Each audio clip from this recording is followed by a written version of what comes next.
সকলোকে ইংৰাজী নৱবৰ্ষ আৰু মেৰী খ্ৰীষ্টমাছৰ শুভেচ্ছা জনাইছোঁ।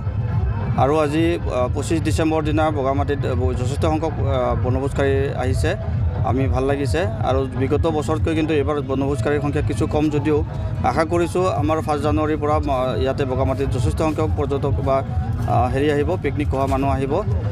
আৰু আমি ইয়াতে গ্ৰীণটেক এডভেঞ্চাৰে বিগত বহু বছৰ ধৰি ইয়াতে এডভেঞ্চাৰ এক্টিভিটিছ কৰাই আহিছোঁ। আৰু বগামাটিক এখন মানে এডভেঞ্চাৰ স্পট হিচাপে হটস্পট হিচাপে গঠন কৰাৰ কাৰণে বা গঢ় দিয়াৰ কাৰণে আমি চেষ্টা চলাই আছোঁ। সেই কাৰণতে আমি ইয়াতে 2015 চনৰ পৰা হোৱাইট ৱাটাৰ ৰাফটিং আমি ইয়াতে কৰি আহিছোঁ।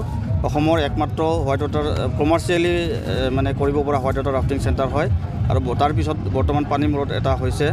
যে নহওক ইয়াৰ লগে লগে আমি জিপ লাইনৰ ব্যৱস্থা কৰিছোঁ।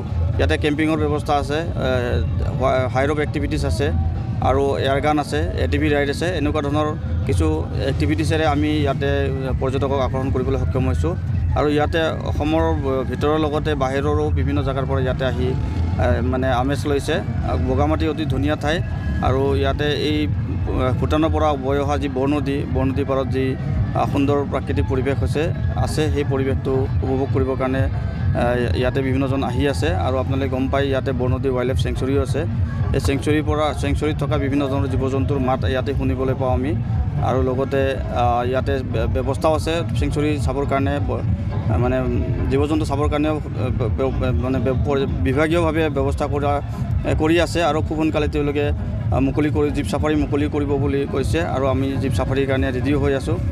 ঠিক তেনেদৰে আমাৰ বিভিন্ন ধৰণৰ প্ৰস্তুতি চলি আছে। ৰাইজৰ সদায় এতিয়ালৈকে মই ভাবোঁ বগামাটি অসমৰ ভিতৰতে 1 নম্বৰ পিকনিক স্পট হিচাপে এতিয়ালৈকে বগামাটি আছে। আৰু যথেষ্ট সংখ্যক আহি আছে আৰু অনাগত দিনত আৰু বহুত বেছি হ'ব নিশ্চিত। ইয়াতে আমাৰ ৰাতিৰ থকাৰ ব্যৱস্থা আছে। আমি টেণ্ট একমডেশ্যন কৰাওঁ আৰু লগতে ইয়াতে আমাৰ কটেজো বনাইছোঁ নতুনকৈ। তেওঁলোকে আহিব পাৰে, আগতীয়াকৈ বুক কৰিব লাগিব। আৰু তেওঁলোকে আহিলে সুন্দৰ প্ৰাকৃতিক পৰিৱেশত আৰু নদীৰ পাৰতে তেওঁলোকে থাকি এটা নৈশ যাপন কৰিব পাৰিব। গ্ৰীণটেক এডভেঞ্চাৰে আমি পিকনিক পাৰ্টিৰ কাৰণে হওক বা টুৰিষ্টৰ কাৰণে আমি যথেষ্টখিনি সুবিধা ইয়াতে উপলব্ধ কৰিছোঁ। ইয়াতে ৰাতি থকাৰ পৰা বিভিন্ন ধৰণৰ এডভেঞ্চাৰ এক্টিভিটি আমি চলাই আহিছোঁ।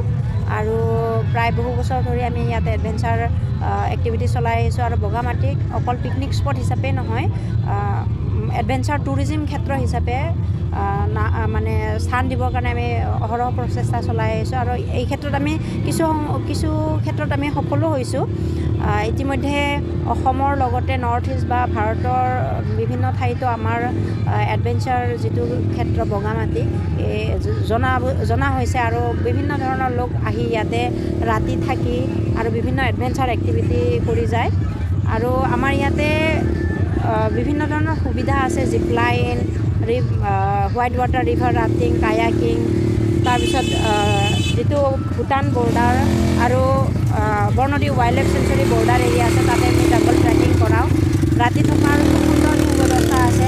1 বা 2, 3টা ৰাতি ধুনীয়াকৈ প্ৰকৃতিৰ মাজত নিৰিবিলি নদীৰ ধুনীয়া সুৰত চৰাইৰ কাকলিত ইয়াতে ৰাতি কটাব পাৰে ধুনীয়াকৈ।